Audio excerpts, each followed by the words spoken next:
Hello, everyone. Welcome to another episode of Career Conversations with Oyin Hosli. This is a self-help and career development podcast that inspires us to fearlessly pursue our dreams and have successful careers. Each episode, we feature me having authentic conversation with established career professionals.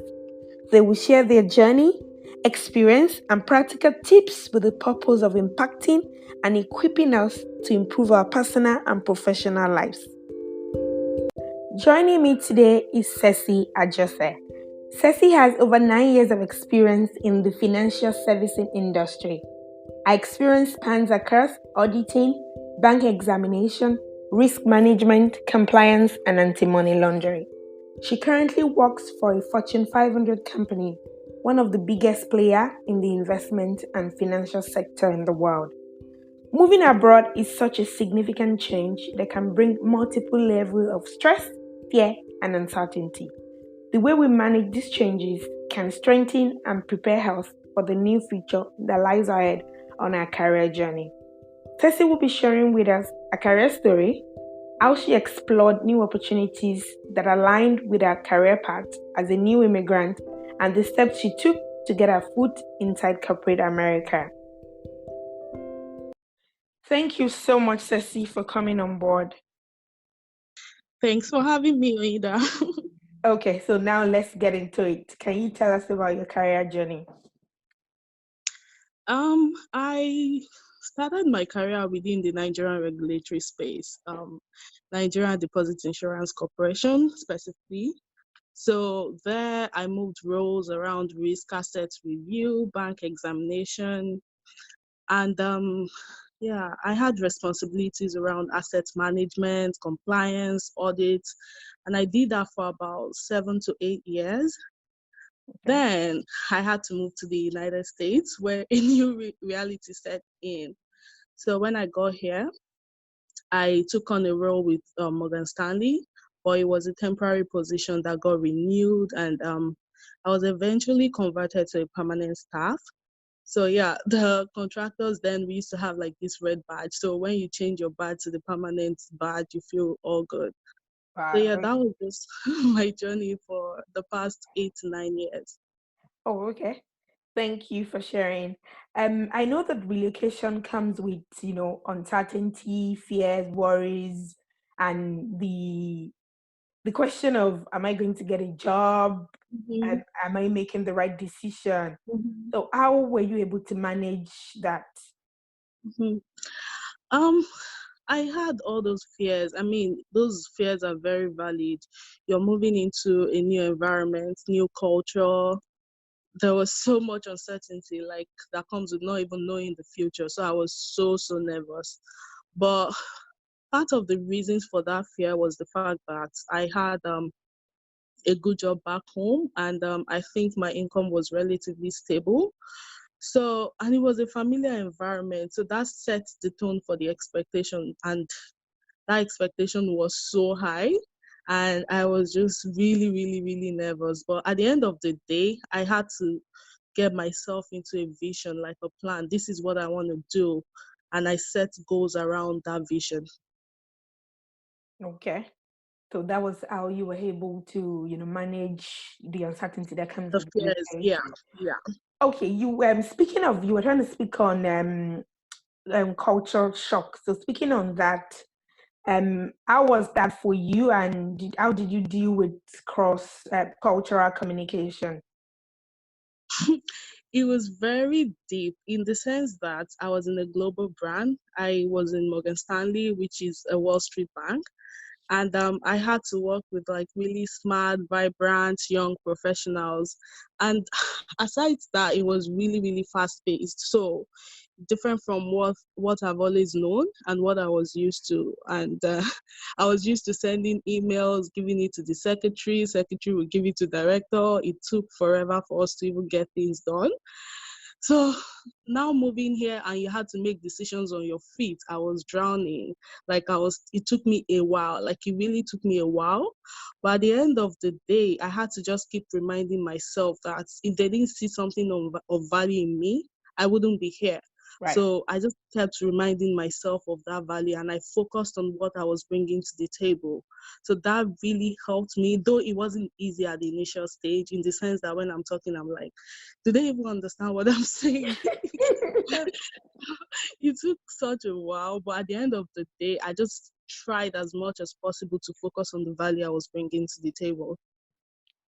Okay, thank you. You seems to have blended well into the American corporate world. How did you explore opportunities and got your foot inside corporate America? Can you share with us? Either I'll say research Mm, and more research. Like, you have to research. You, as much as you have something of value, you need to be able to like translate that experience into a language that is understandable. mm, So for me, when I got here, I knew that they have the FDIC here, they have similar processes here, they have similar environments from where I'm coming from here. However, I need to be able to communicate that in a way that they would understand. Like, nobody knows about where I'm coming from, nobody knows about Nigeria Deposit Insurance Corporation. So what I did, I went online. I had to first translate my resume into the United States format. And when I finally got the interviews, sit at the table, I tried as much as possible to relate that experience. Like, my mentor used to say, we use similar processes, we use the same, we use technology, we use computer, we use everything, but they wouldn't know what you do, they wouldn't know what you're bringing if you cannot communicate. Like, when I had my first interview, I was talking about my processes and things I've done in Nigeria, and I had to relate it to the FDIC. So as soon as I said the FDIC, the Federal Deposit Insurance Corporation, which they have here, she was like, oh, yeah, yeah, yeah, I understand. So as soon as I said that, the first thing she told me was, why are you here? Like, why are you now moving? So at that point, I felt that I communicated, like, she mm-hmm, understood where I was coming from. So I had to explain the reason why I took the decision. She was like, oh, you were on top of your career. This is strange. But at the end of the day, it made me realize that if you are in banking, or if you're in sales, or if you're doing projects from back home, wherever you go, you need to find a way to communicate and find a common ground. Like, just explain to them what you do, explain your value in the way they understand. So that was what I did, and it helped me over time. mm. Sounds right. Sounds about right. I like that. So I know a lot of professionals are also looking to relocate, but the fear of doing many jobs or having to go back to school is, holding them back. Can you share practical tips on how you can transit and build a thriving career without having to do a day of many job? Because I Mhm. don't think you ever did a day of many job, if I'm correct. Yeah, so that's a good question, right? The first thing I would advise anyone moving countries, even if you're not moving from Nigeria to the US, you might be moving from the US back to Nigeria, or if Mm-hmm. you're going to a new environment, whatever it is, you need to have like a clear vision. This is what I want to do, this is where I want to be. And another thing I think makes sense is to set smart goals. So Mm, when I'm talking about smart goals, I'm talking about specific goals. Because if you don't have a specific vision, if you don't have a specific goal, wherever you find yourself, you will do it. And then it should be measurable. You need to be able to measure yourself against maybe like your own set standards, and then it should be attainable. Don't come from somewhere and you're like, oh, once I get there, I want to be the CEO. Like, it doesn't make sense. mm, Your goals have to be realistic. And one thing I did as well for myself, because I also had to take a lot of certifications, I made sure I set time frame to whatever I'm doing. Whatever I'm right. doing, I'll be like, okay, within the next 3 months, if it's not time bound, if your goals are not time bound, like, you're prone to just move all You over are the just place. wishing. Yeah, exactly. So, and then you want to periodically reevaluate yourself. Like, am I doing things that fit into my goals? And then be ready to invest in yourself. There is no way around. Mm, thank you You for need that. to be, you need to be ready to invest in yourself. If you have to get certified, like, get certified. If you have to learn new things, learn new things. Because to a large extent, I think we need to unlearn and relearn some things you've known, like this is what I'm used to. You need to unlearn a lot of things, and then you need to relearn into the environment you're going to.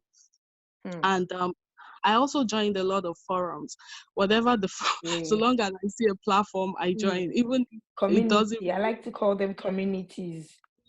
Yes, and be flexible. Like be very, very flexible. All those do you know who I am? I'm coming from Nigeria. I was the CEO of this. No, nobody cares about all that. So you need to be very, very adaptable and then be ready to start over. Like if you have to, because like I said, I started out as a contractor. You did. Being a contractor meant that we didn't have benefits. We're doing the same job, but we didn't have healthcare. We didn't have a lot of things. So just be ready to start over. After starting, you can start over, and then within 6 months, you just shoot to the top. Like once they see something of value, starting over doesn't mean like you're starting as an intern. Like you can take a role that is a step below your expectation just to learn new things, just to be part of the system. Like you first want to get your leg into the door, be a part of the system. Don't be too ambitious. So that's just what I would advise whoever is moving across countries. I agree, and I can totally relate with you, because you started as a contractor, and in the same organization you moved to a permanent staff, and it's just time, in the space of time. Yes. So what you're saying is very practical, is what has happened to you, so it can happen to someone else. So thank you for sharing that part of your story with us. So my next question is about imposter syndrome. I like to ask this question. Did you ever feel that imposter syndrome effect, and if yes, how did you deal with it? I struggled with that for so long. In the sense that I was thinking, do I belong here? Do I fit into this culture? Do I fit into this space? I was seeing 22 years old, 23 years old, just being all over the place. And when I started, I was having a conversation. I was trying to get work on an application, and it wasn't clear. So I used a word, and the guy turned around to the other person and started laughing. Like I almost choked to death. Like, really? So I looked at myself, if it was my accent or I don't know. But at a point, I had to remind myself that I am in a global brand. Like Morgan Stanley is a global brand. Sure. We talk to people from different regions. We're talking to people from Asia. We're talking to people from Europe. We're talking to people from anywhere in the world. So it means they also have different background. Like they are coming from different spaces. And somehow we find a common ground. And the fact that I wouldn't be there if they didn't see something of value. Like in America, if you don't bring value, you'll be out. So I had to reevaluate myself, and I reminded myself that Sesi, you deserve to be here, in the sense that I paid my dues and somebody saw something of value in me. So I kept reminding myself, and when that thing comes in, like you don't deserve to be here, you don't fit in, it was a real inner battle. But after a while, I now had to take some more certifications. I tried to be a bit more vast in technology, because we didn't use a lot of technology back home, and it helped. So, and at the end of the day, I stayed true to myself. Like I own my truth, and I just kept delivering my value. And that's how I've just been able to overcome the whole imposter syndrome. Nice. Thank you. Is there anything you would like to add that I didn't cover, like a closing message, if you have one? In terms of moving, I would advise anyone moving across countries, because you would always see distractors. There will be like people that will tell you, oh, you're new. What makes you think you can get a job? What makes you think you can do this? You better go. Because I had people tell me that. I had a lot of people go to tell do me, cleaning work. yeah, exactly. So before I moved, I had people tell me you better go and learn tailoring. I'm not trying to downplay anybody's Undermine any hustle. field. I understand correct. Yes. But was that my purpose? Would that give me fulfillment? I love handwork. I love to make hair. I have like a side also, but that is not what my goal was. Like, that's not my focus. So once you get those distractors, once you talk to those kind of people, like they will tell you, no one will give you an opportunity. You have Nigerian degree. Let me just tell you this, like, run away, like, just run, because people share experiences. One thing I've noticed is people share experiences based on what they're used to, based on what they know. Based on their own reality. Yes, and I wouldn't blame them. Like, you can only tell me as much as you know. So just focus. Like, the goal is to focus on your own focus. Like, Focus on your own focus. yeah, I love that. I love that. Just invest, like, be ready to pay the dues. I've noticed that people travel, like, you see people say, I was a medical doctor in Nigeria, why would I come here? You were a medical doctor in Nigeria, but you're not a medical doctor here. So be ready to pay the dues. Like, if you have to recertify, if you have to relearn, if you have to redo, like, whatever you have to do just to get yourself into the door. Because once you drift from your goal, once you start doing the odd job, it's hard. Like, it's very, very hard to come back. So just have a goal, like, just have a focus. And that was what I did. I was very stubborn. Like, no, this is where I'm going. And this is my path. Thank you so much, Sesi, for sharing all that. I mean, that was profound. And I know that anybody listening that's thinking of relocating or moving is going to draw value from that. Now, my final question. It's not final question. There are a series of 4 questions. Are you ready? Okay, sure. Do you believe in luck? Yeah, I do believe in luck. Like, I do believe in luck in the sense that you might be 10 people qualified to do something, and if you get the opportunity, you're lucky. So I do believe in luck. However, I am like a strong believer of positioning yourself, being prepared. Don't When the luck comes or when the opportunity comes, you're praying for something, you need to be ready for it. So as much as I believe in luck, I am risk averse. I prepare myself. Like, I think I over prepare. Right. What's your favorite quote?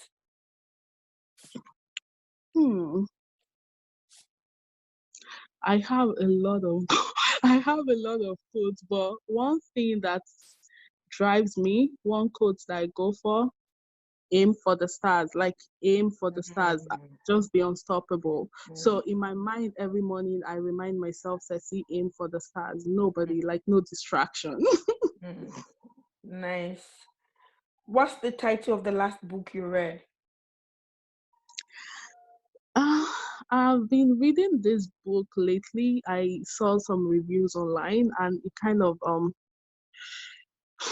I don't know. I love the book. It's Playing Big by Mohr. It's about finding your voice, your vision, and your message as a woman. Because a lot of times women hide. When you have an idea, you have to play it around your brain for like 10 years before you implement. And a guy is like, okay, this is what I think, I'm putting it down. So that book has been really, really helping me in terms of thinking and playing big. Like you always say, play big. Play big. I'm sure men, I don't even think they think about their ideas for 10 minutes before they put it forward. They don't think, but we can. You're right. Women, you think, ask this person, go ask the whole world, sit down on it, think. Oh, God, I think this book, every woman needs to read. Like, we need to just get out and do. Just do it. Like, you play things, you want to talk in a meeting, you have to play it in your head for the next 1 hour, and the guy just step up and be like, okay, this. And you start shooting yourself. Like, okay, I was thinking about this. Women were, I don't know. For some reason, we undermine ourselves. Like, we don't really push as much as men. Like, we're not as aggressive. Agreed. If you were not a risk and audit professional, what will you be? I had always wanted to be an accountant. Like, growing up, I'd always wanted to be an accountant, and then as God would have it, I'm in a related field. So, and I am like totally loving it. I don't see myself doing something else right now. And the fact that I love to be in a team, like I love it to be in a corporate environment. So I don't really see myself doing something else. Like I feel like God has worked with me on my plans and I'm on the path that I would always want to be. Amazing. Thank you so much, Sesi, for joining. I mean, I love Having me. this episode. Thank you. Thanks for having me, Oyin. Okay, so have a lovely morning. I think it's still morning for you. Yes, it Thank is. you. All right, then, bye. Bye. Take care. Bye.